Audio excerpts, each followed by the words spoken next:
say and welcome, but I should welcome everyone to the Raising Men Show. It's been a while. It's been a minute, but I'm back. Because the rumors of my death were greatly exaggerated.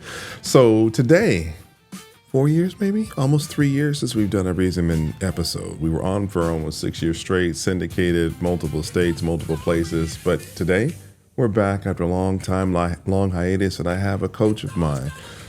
I'm going to call her Dr. Shawn L. Brown. She got 2 L's in the middle name. That's a whole 2 episodes set all into itself. So, Shawn, you're going to actually kick us off with this whole thing. And because it's a Father's Day special, so why we're back, I really felt led that we had to get back on wax, back on radio. And I think I did a quick kicking and screaming. I didn't want to be there. I didn't want to be here. I wanted to do like we was doing it before, just all podcasts, all audio, all the time. But I'm here. But every time I was going to do it, I was telling you, just felt like I had this gut punch, this real like, don't do that. You have to do video. So here we are. Thank you, Ned, for the wonderful graciousness to allow us to be in this, man. That's what I'm saying. So we're here. So what better way to kick off a Father's Day special unless we have a person who has a father and a person who doesn't necessarily have a father that was in there. And I think, we're talking before, I said, I wasn't always excited about my father. But I didn't get excited about your father. I wasn't as I got older. Okay. As a child, I was. Okay. Like what age child?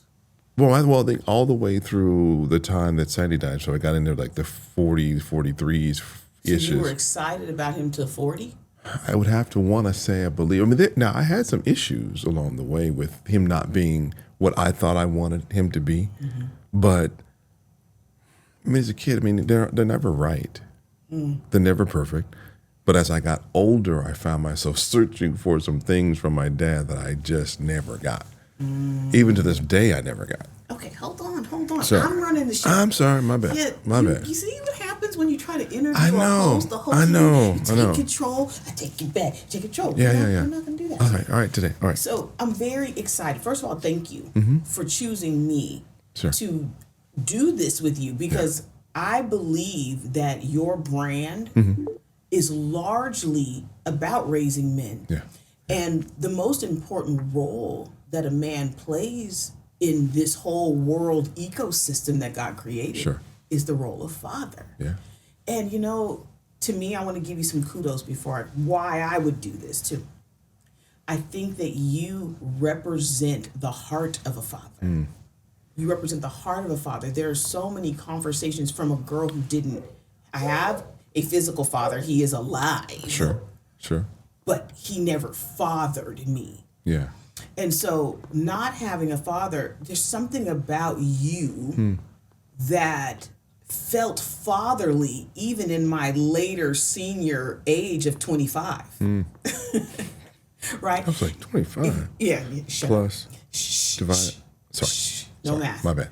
But even with my advanced age, there was something about you as we worked together in many different arenas that comforted me. There's one time that you called me and I was traveling and you said, I feel like you're in pain or you're about to be. And you were spot on because it was a time that God was about to bring me face to face with my daddy wounds. So I believe God selected me to do this interview and I want to jump right into it. I want to talk about your experience being fathered. What were some of the things and characteristics of your experience being fathered that you really loved, and what were some that you really just didn't like? I think the loved part, my dad always reminded me of being larger than life. He always was, to me, this big guy. He was 5'11" and a half-ish, and so I thought, well, he was taller than me. And as a kid, everybody's taller than you, right? As I got older, and you start growing, you realize what your own height is, and they say we shrink, osteoporosis, whatever you want to call it. He never looked to be that big. I used to always wonder what happened to that man that I used to think was occupied every room before he walked in. And I always thought, what he did as a pastor was amazing. He was teaching people. Your father was a pastor. Yeah, he was a pastor I didn't know that. later in life. Well, it's not later in life. He went into the ministry, got a church assigned to him in 1979. So you think he started his pastoral journey about 77-ish, 76. He got a church like 2 years in, which is unusual. And so I just kind of sat back and watched all of the years he would teach, because he would teaching all the time I've known him, right? And he gave so much time to other people. And I kept thinking to myself, man, if he would just give me, that kind of time, I would be a great person. I would be excited. And I used to always tell my brother and other people, I said, look, if I could be half the man that my dad is, I would be doing wonderful things. I'll be a great father, because he was such an amazing person. Now I'm saying he isn't. And I think every child thinks their parents suck in some degree, right? Because I know my kids. My sons, I know my son's gonna think I suck. Oh, I'm a mother, so yes, I get it all the time. I'm letting my kids know, look, I know that I suck. At different times, we talked about it. I know, so I'm good. Yeah, and I'm cool with it. Yeah. I think, though, the parts I didn't like was when I was used to be a concert pianist. Because I was a classically trained pianist, and my dad told me one day, you don't practice enough.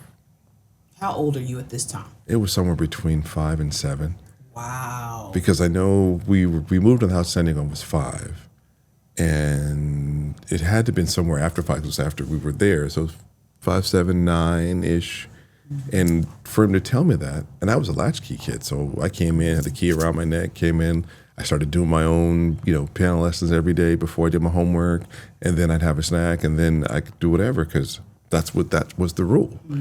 And as parents, I think we have a certain perspective on what we see or what we don't see. And I know that's our perspective, and we believe it to be true. And he did what he knew to do as I look back on it now. But being that young child, realizing I walked home by myself. I let myself in the house by myself. I locked the door by myself. I did my piano lessons and learn my parts and to make those mistakes and do, work on all the gritty part, only to be able to do concerts during dinner prep. And that's why I come down, I play, and I still actually have the same piano that I learned on. Wow.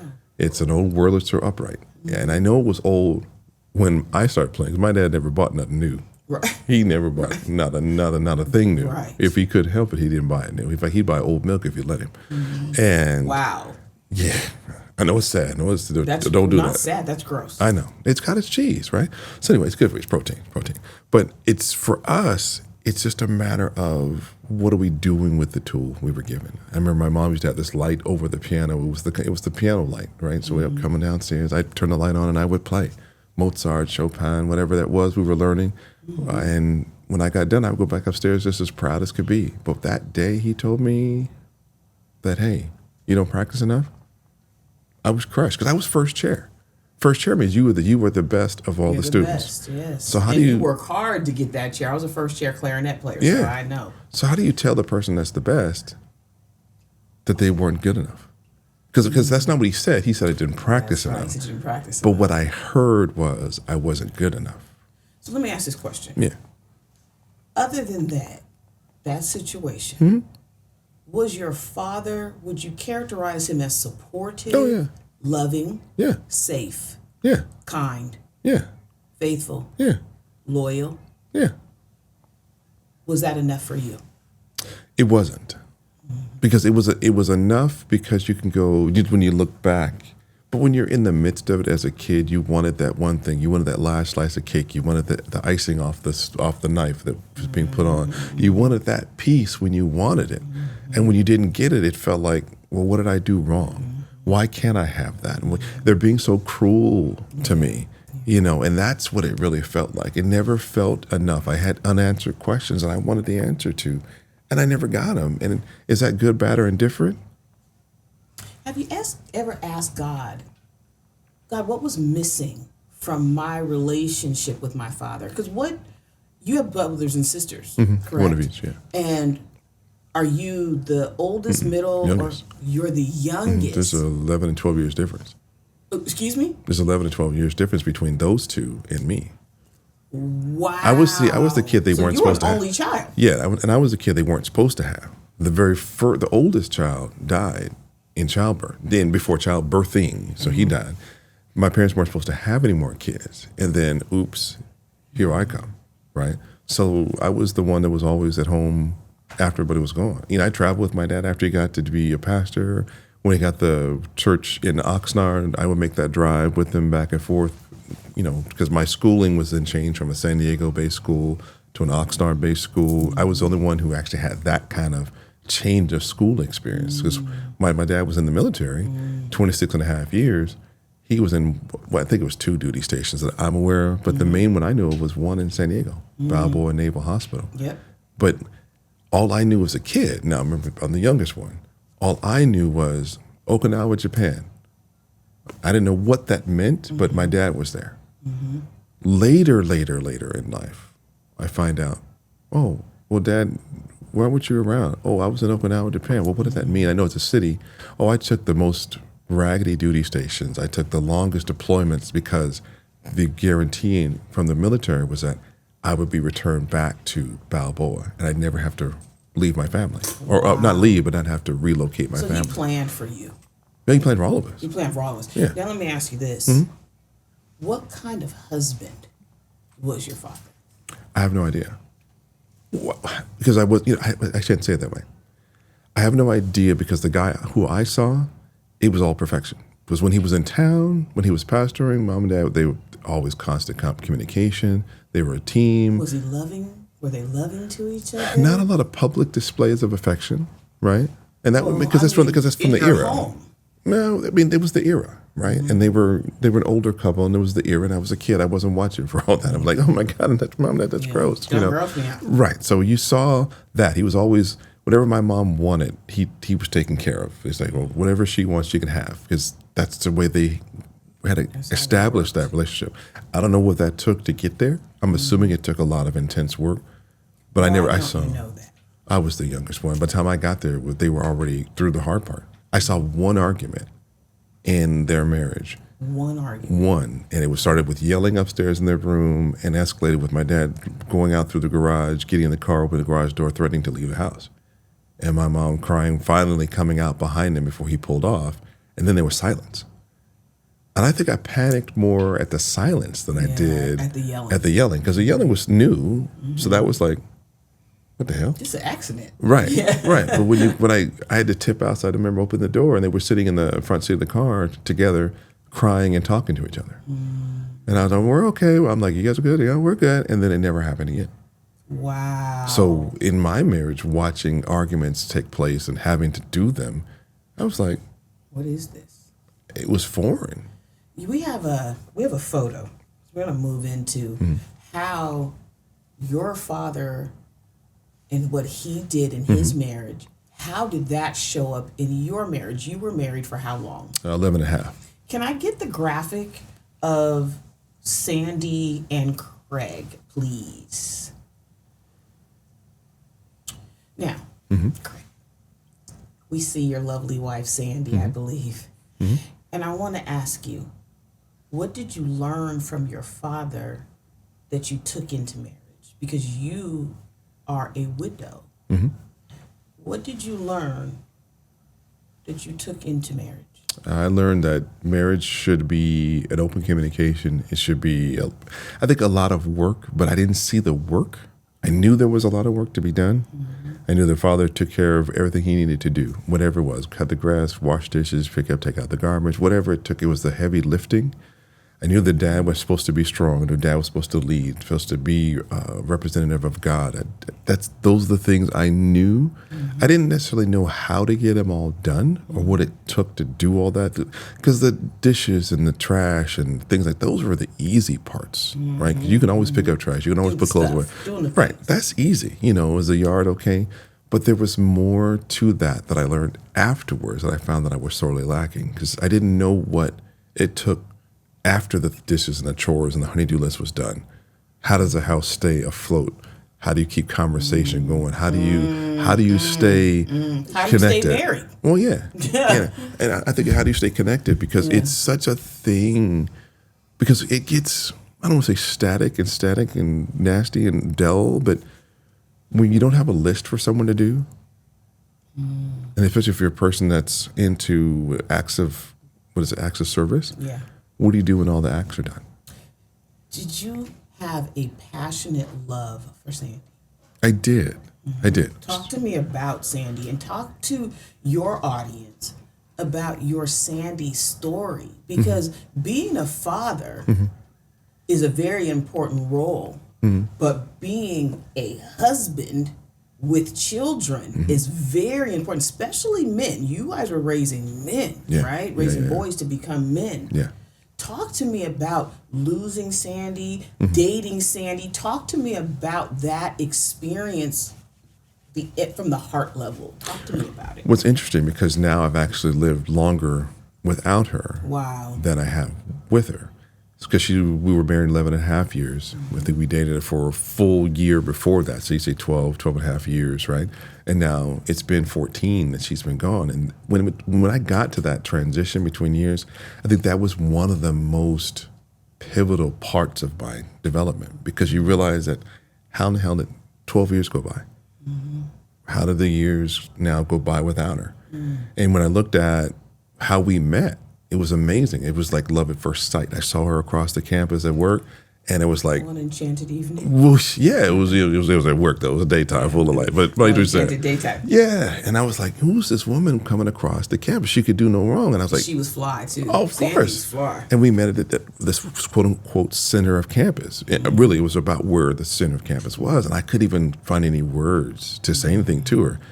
And I thought, Lord, please, if you could just let me meet this one woman, see her one more time, I swear I'll say something that I just want to do. And that same day, at the end of the day, we met coming from the opposite sides of the campus at that same spot. And we talked at that point. And I'd love to be able to say, oh, I got her number and all the rest is history. But no, there was a lot more to how that finally came to be. She was already in a relationship, already had a child, was kind of going back and forth. We really didn't date singularly until after I'd asked her to marry her. And so we then were kind of... So you couple dated? Yeah, we was in it was group. It wasn't even couple dated, because we weren't a couple. Why'd you make that choice? It wasn't really my choice. It was, she was in something, and then there was me. What do you mean she was in something? Well, Shane's dad and her they really weren't broken yet. And so they were separate, they were gone, they were apart. And then there was me. I think there's a lot of her that still loved him and then didn't understand me. And when I say don't understand me is I was totally different than what Neil was, right? Neil had 5 kids already, right? Including Shane. Her home life was different from mine. She came from a divorced home. She came from almost the total antithesis of what my home life was. I had 2 parents in the house, no divorce. It was what it was. I hadn't had sex until after we had got married. And so there was a difference there. And so me trying to have that kind of relationship with her and do a lot of just open talking, even if you say we dated, it was almost like when I was just doing studio work in San Diego, I would drive back and forth and I would call her. She was my lifeline to get home. 11, 12 o'clock at night, I got to be at work at 5 in the morning. She had to too, because we were both worked at the same place. And we would have these 45-minute talks at least 3 days a week, because I was in studio Friday, Saturday, Sunday, and I would make that ride. And I would still go down during the week. So all my rides home was, hey, da-da-da-da. And we would just talk and talk. So she was always that one. I didn't have any other aces I would call. You know what I'm saying? So I always knew that she was there.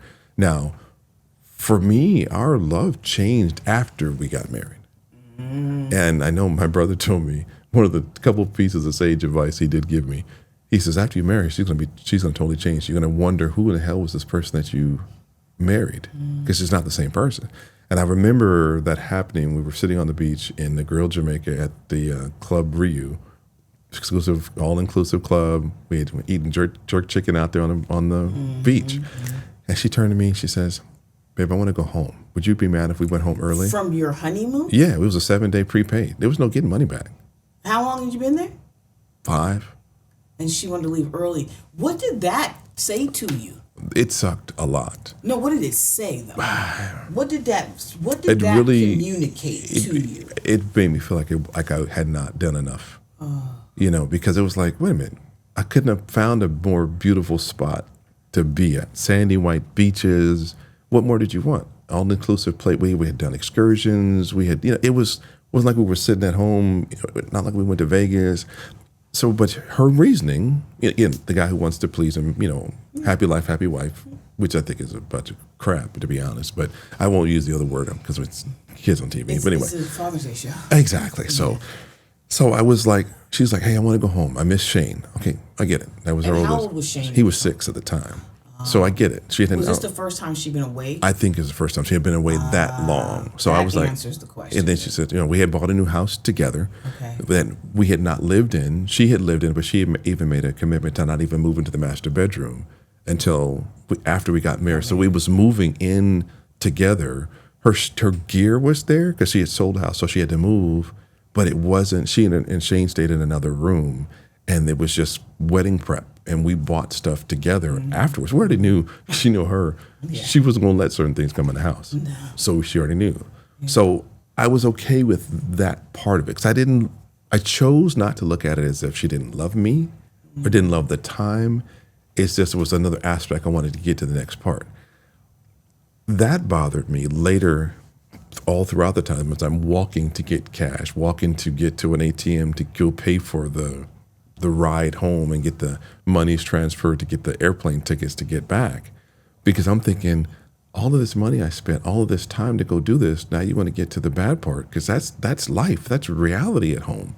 This is the fantasy world. This is the fun part, right? Yes, and you want to leave the fun part. And so it felt like work so much after that. So you had to become a father before becoming a father. What was your father's advice to you going into this marriage with Sandy? Well, I knew it even more so than that. Because before marriage, I had to become the father. Because I was on the phone with her. She was in my left ear talking, right? I keep holding my phone like I shouldn't even have it. I was talking to her, and it was at a time when she was actually breaking up with me. Again, we weren't together, but we were together, but we weren't together. She said, I can't see you anymore. We can't be together. I got to go back. Why was that happening? She says, I got to go back and make sure I've given this thing with Neil one last try before I, just walk away with you. And I'll never know if this was really for real. But in this year, I heard the Lord tell me, that's your wife, and you're going to have one child with her for every one she aborted. Okay, so wait, you missed the part. You missed the part. For everyone that she what? Aborted. Talk to me about that, because you have 4 kids with her. We have what we were supposed to have. We were supposed to have had 5 together.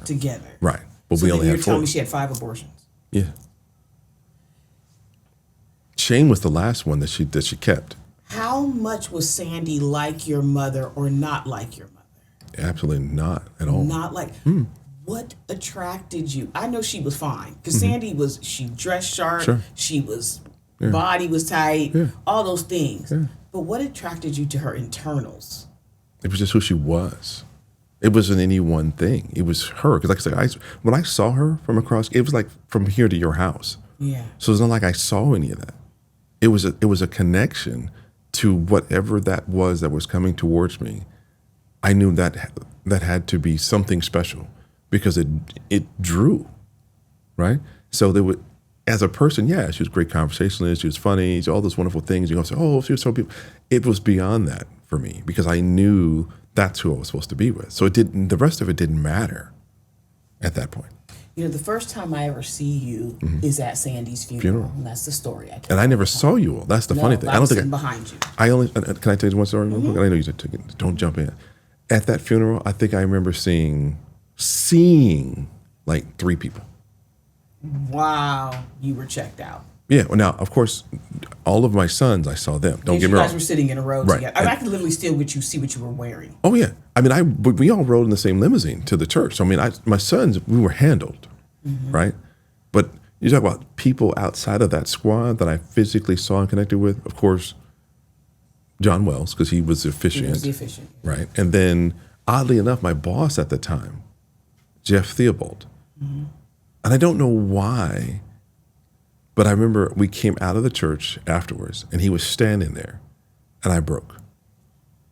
And I don't know why there was this connection, because Jeff is a great person. We don't talk a whole lot, but all the time I've known Jeff, there was something about Jeff that was just such a connection for me. And I remember hugging him, and it just broke down into tears. I had not cried I don't think I had actually cried until that moment. Sandy's been gone how long now? 14.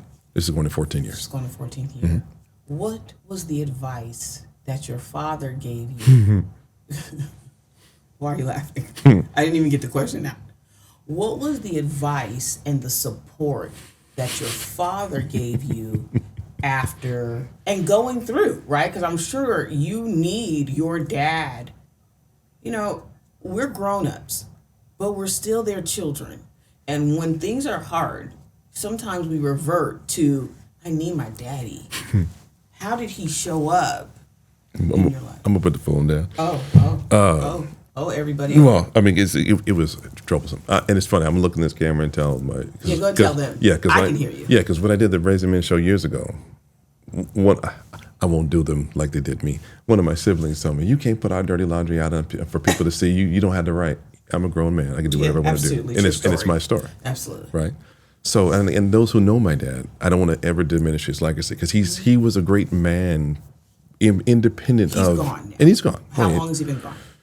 2019, I think he died January-ish, okay. I want to say. He's been gone a bit, you know. And COVID-19 season. Yeah, but didn't die of COVID. He just died. He had dementia and complications with that, and he's gone. But I remember, man, coming out of Sandy's hospital room at the City of Hope Hospital for the last time. Her room was like in the corner. On the right side was all of the...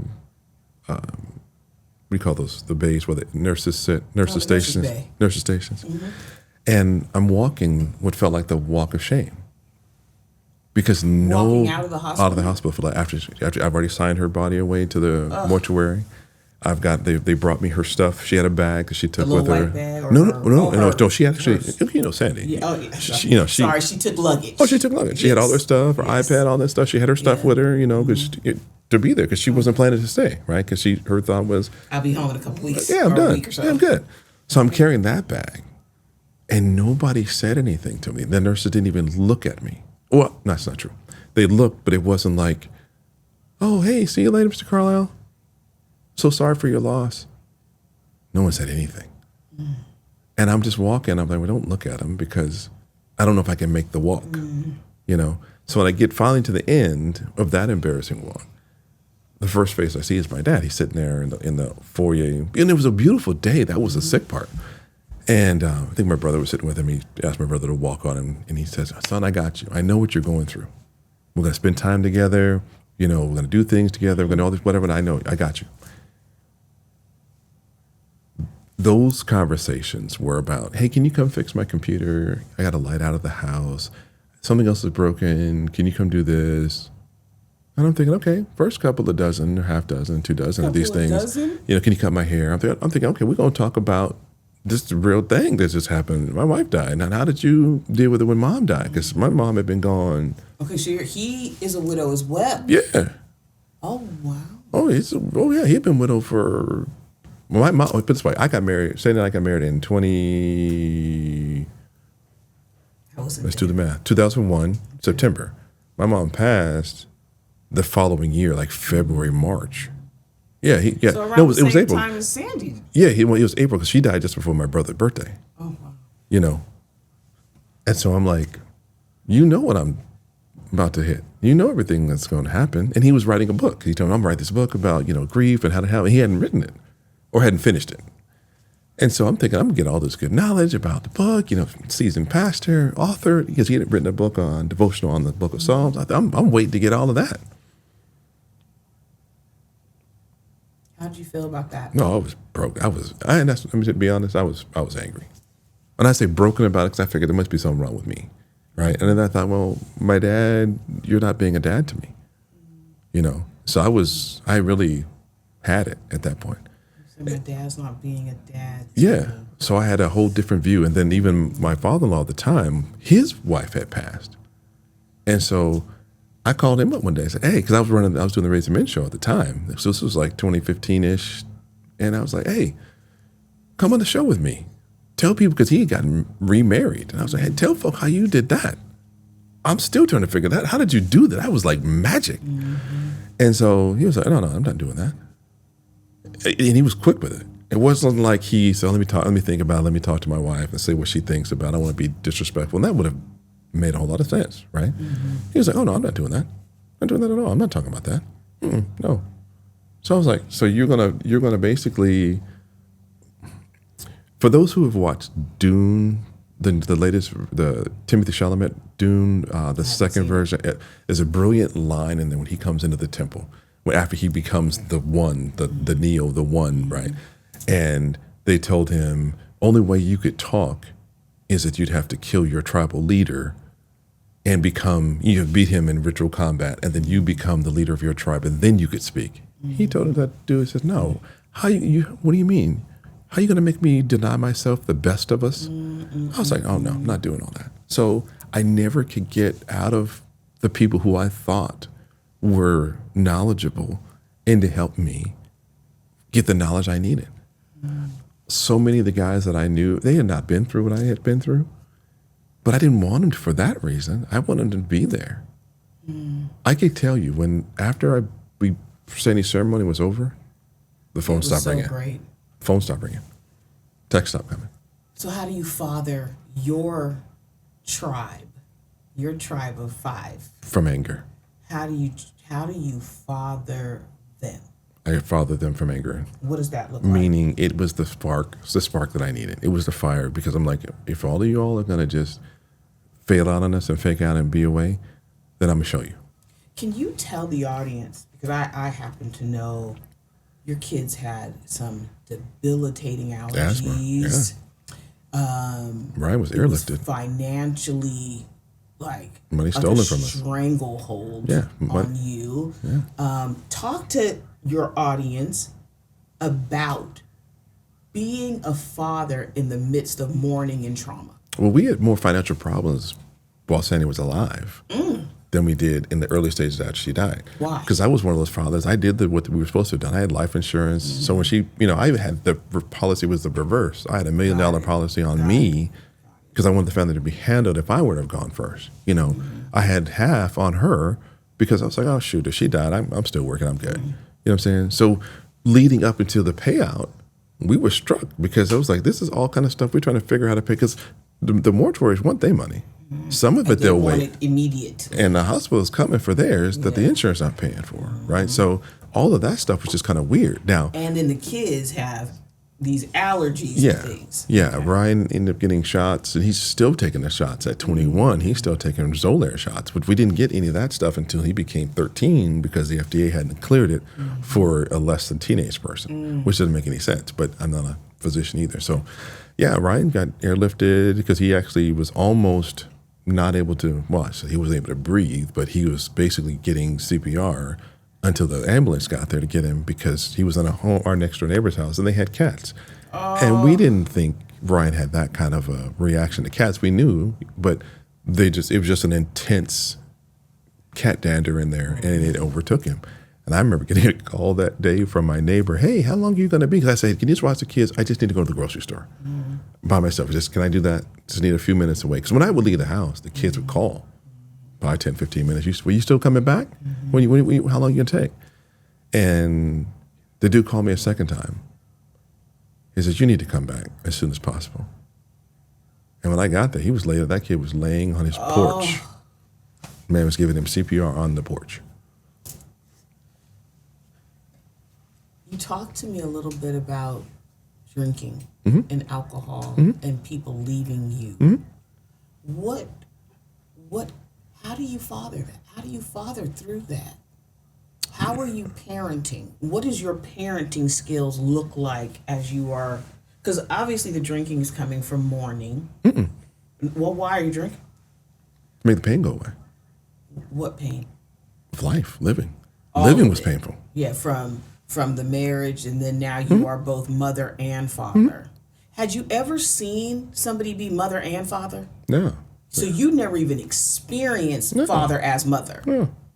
No, my mother was sick. She died, but she was old. But you were grown. Yeah, and here's the sick part is, unfortunately, in that age group, right, those who were in the 30s and 40s and stuff, they didn't want to tell you anything. Oh, don't put our stuff, especially in the Black community. Don't right? tell our business. Don't tell our business. Don't tell our business. So I didn't know my mom was sick. I knew she took iron tablets. I knew she was on dialysis at some point. I knew later in life she was a kidney recipient. So she had that. Okay, but those things we found out, or I found out after they were already in process. After she was doing this thing, I'm like, anybody talk about this? Anything I should know? I found out my mom had cancer when I was still seeing Sandy. I was in studio in San Diego. I was in studio, in session as I was the mix engineer. I was vice president of production. I was the mix engineer recording. Ring, ring, ring. I was answering the phone. They called another Who's people. They? Who? They called me? Oh, one of my siblings. I think my brother. So not sister. your brother. No. Because he was in the hospital room with my mom because they were calling me from the hospital. Got it. Mom's dying. You need to come. What? What do you mean? But she didn't die then, but she was she was on her way. Gravely ill. Do you know at that time that she is gravely ill? No. I didn't know she had cancer until that moment. And so you know who I called? I Sandy. So I said, hey, you got to go to the hospital with me. We think she's dying. She later lived long enough for us to get married, but she died months later. And so I thought, I'll go drive up and pick her up. Now I'm in San Diego, going to drive into the Inland Empire and then go make a shot in L.A. Oh, no, she drove down to San Diego, and then we went to L.A. She met my mom for the first time in the hospital room. Oh, just give this my question. What did your mother think about your choice of bride? I think she thought, well, she never really told me, or I don't really remember. That's never asked?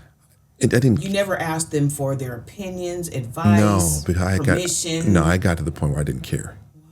Wow. I had almost divorced myself from both of them because I needed to be me. Because both of them I had relationships with them that were contentious at some moments where I didn't understand, if you want me to learn all these things of God, but yet you don't want me to implement them the way the Lord wants me to do them, then there's something wrong there. You don't get to tell me that God is for real, that I can do all things through Christ that strengthens you, and that the word of God is the living word of God, right? And that there's Rhema word, and there's, you have a prophetic gifting, and you watch my dad do it, but you can't then tell me that the things the Lord gives me to do for me, I can't go do because it doesn't fit within your framework. So I began to I'm gonna go my own way. I'm gonna follow God, and the rest of y'all are gonna be over there. So as a single dad, where are you getting your playbook from? God, Directly from God. And granted, I'm watching other people I'm watching what other things I want to go do and don't want to have them be a part of, but everything was self-defense. And that's why I say a play from anger. Because the first thing I remember telling all the boys, I sat them down after Mom died. I said, look, she's gone, but we're not gonna just do nothing. We're gonna get up every day. We're gonna wash. We're gonna shower. We're gonna brush our teeth. We're gonna go outside. How old are these children that you're telling this to? Shane was 16 because it was just before his 16th birthday. Sorry. Just before his 18th birthday. Yeah, he's 18 because he graduated high school. But he graduated in her hospital room. Right. And then she died before the actual real graduation. So he was 18. So had that conversation. 18. Caden was probably 9, I think. Ryan was 8. Evan was 6, and Jackson was 4. So Jackson had really no clue. I was like, how do you tell a 4-year-old your your mother is not coming back? I was a coach. I was an athletic coach. I coached anything. I could teach you to play and do anything. I can't do it, but I can teach you. So the coach in me went, oh, come on, guys. It's a locker room speech. We're going to do this. We're going to get up. We're going to do it. Guys, we're going to be okay. That was what it was. Because I had to coach. Because I had to tell myself, I had to speak those things that aren't as though they were.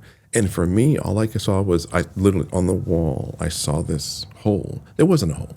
But for me, in my mind, there was this hole in the wall where I was going to put all of my pain, all of my stress, all of my troubles. I'm putting them in there. Because if I left them in here, those kids and I wouldn't have made it. How did you mother and father their emotions? I didn't. I fathered them. Get up, keep going, put some dirt on it. I don't know how to do that part. Oh, well, God, I'm angry at you now because I don't have that part.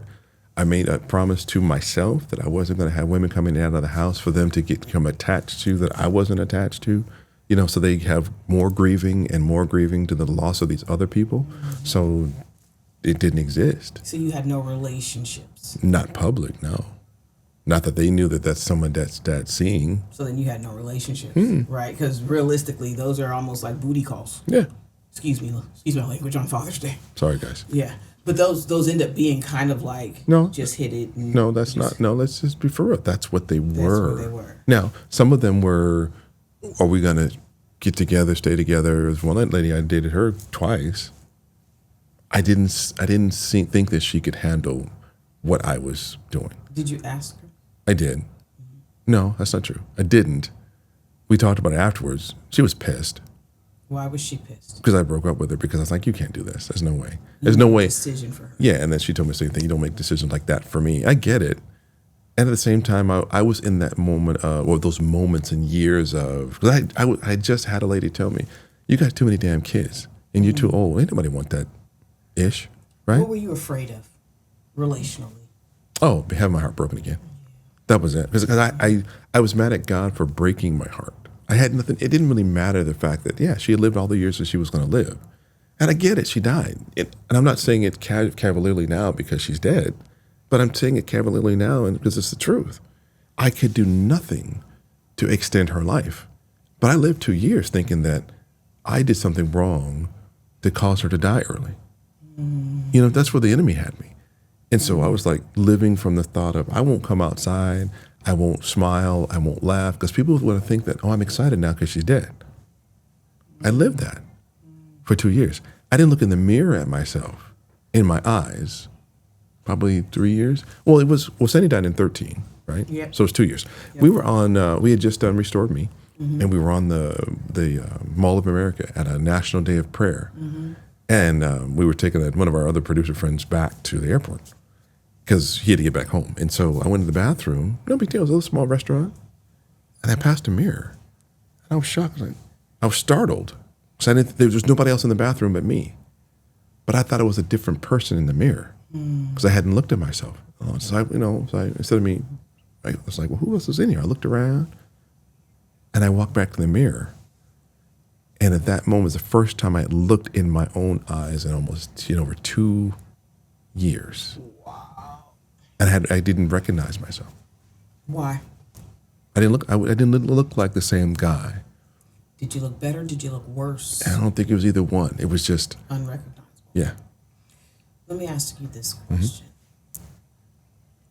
What did you do well in parenting? Survive. And what does survival look like parenting 5 children? Meaning I'm still alive and breathing? Because I tried to kill myself. You did? Yeah.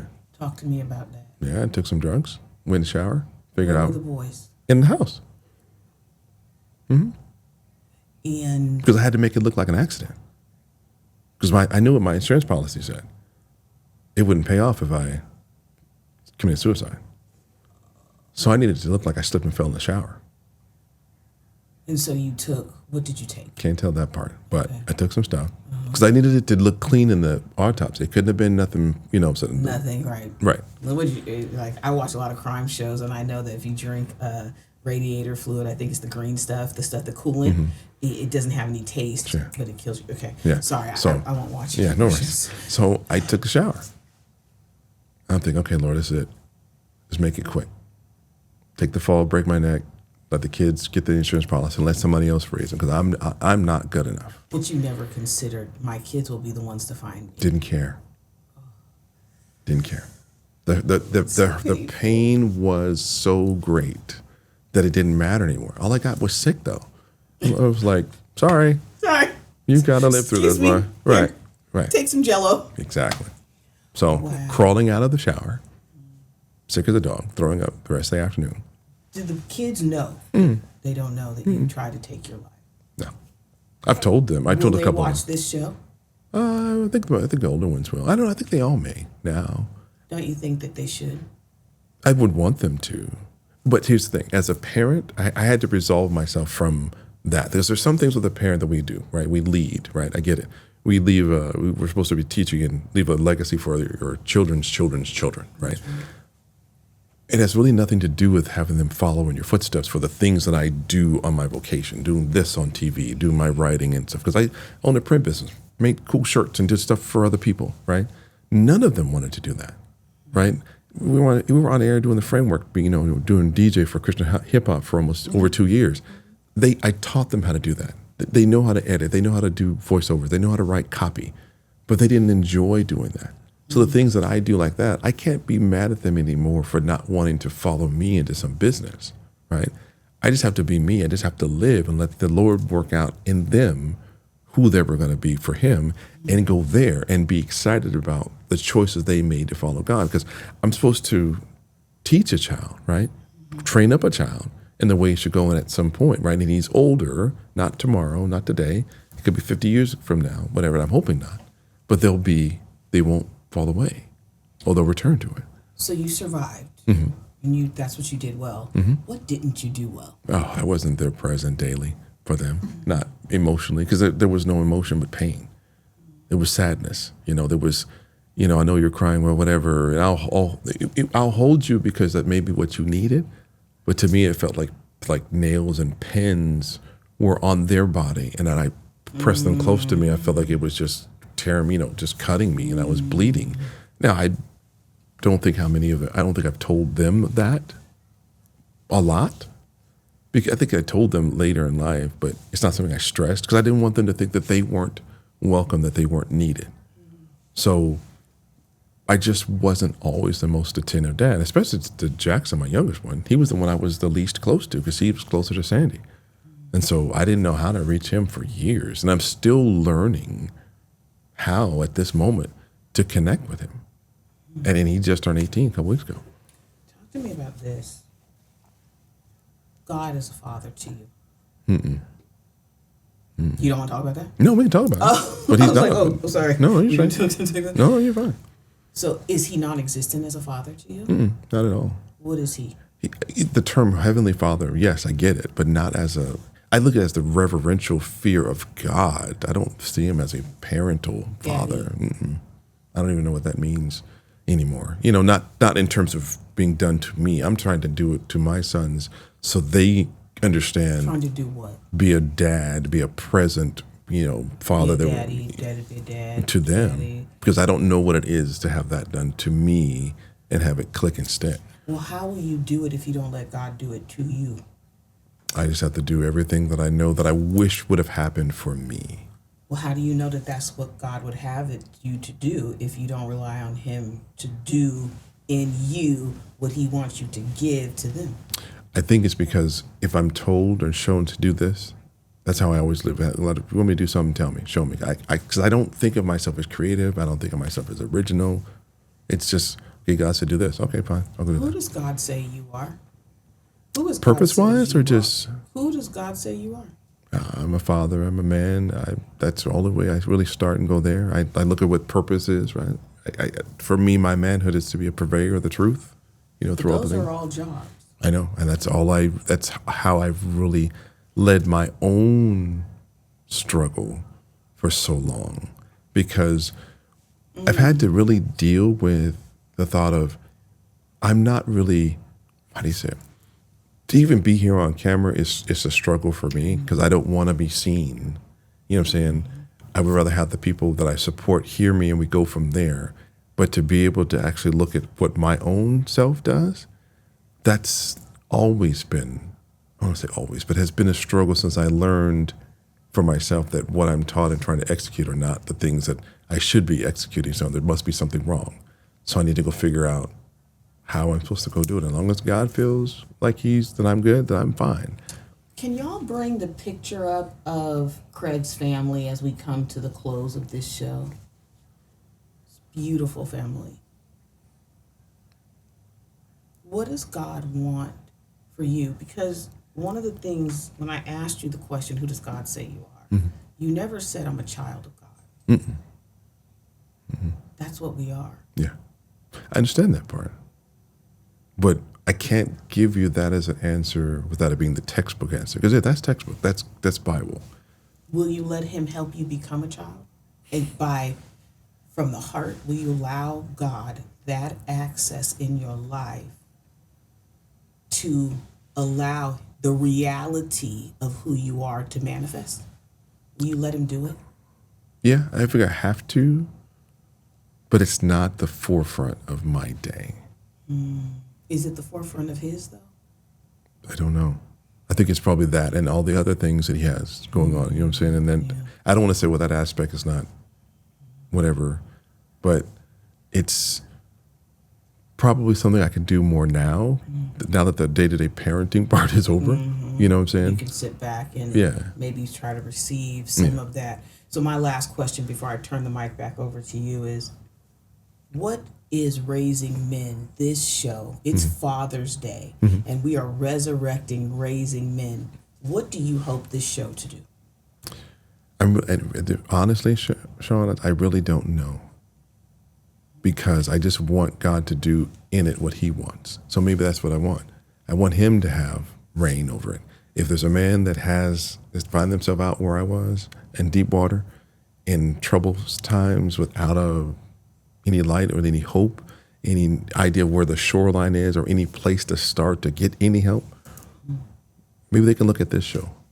Maybe listen to something I've said. Look at my story. Because I know I didn't do everything right. I probably didn't do a lot of things right. But if I can at least be a lighthouse for someone to say, hey, the shore here, there's help. I may not be the one to help you, but I can at least help you know where you should row to or swim to or paddle to or try to get some driftwood and get to, because I don't think I had that. I was looking for the people who I was trying to get it from couldn't give it to me or chose not to. I don't know what the answer is. I just know I had to get it and eventually get it from God direct. That's I promise is my last question. I'm going to turn back over. Why did you choose to come back after being gone for 3 years on Father's Day? What's the importance of a father and this Father's Day? Well, I only did it because God said do it. Because you and I were on the phone. I called you after I said, because I called a couple of people to see if they would be either host or be on my show together. And so I was like the last person? I'm just kidding. No, you weren't the last person, that's for sure. But you're the only person that answered. But I was like the fourth. Well, you're the only person that answered. You know what I'm saying? That doesn't feel good. Well, I'm just being for real. And here's the thing.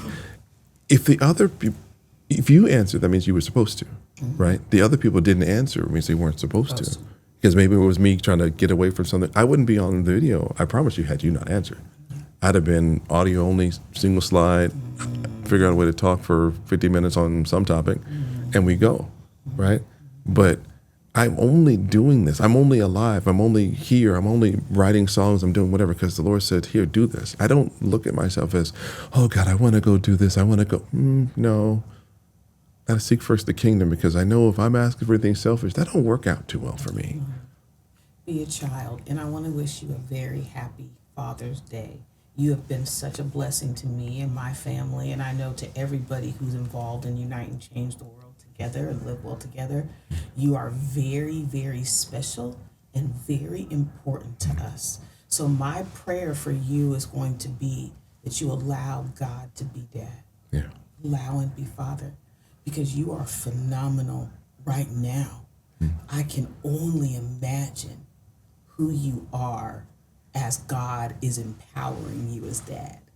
Let him be Dad. And to all the dads out there, happy Father's Day. We appreciate what you do as a girl who had no experiential father.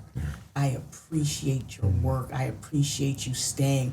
I appreciate the imperfection in the role of father. And I just want to say, if no one else says it, thank you. I appreciate it. And thank you for letting me host today. Well, I appreciate it. I'm not sure what else to say after that, but you've been listening to the Raising Men Show. We joined in, I guess you say tap in, right, to the Raising Men Show. We're back. And the rumors of my death have been greatly exaggerated. And I think that song was actually written for me because I thought that I had actually died, or part of me has died. Because I allowed a part of this creative side to have died years ago. You know, I'm talking about years and years, 30 years or 40 years ago. But now we're back. And so we should be weekly. We'll be some on all platforms. It'll be on our social. And we'll go from there. Great job, sir. Thank you very much.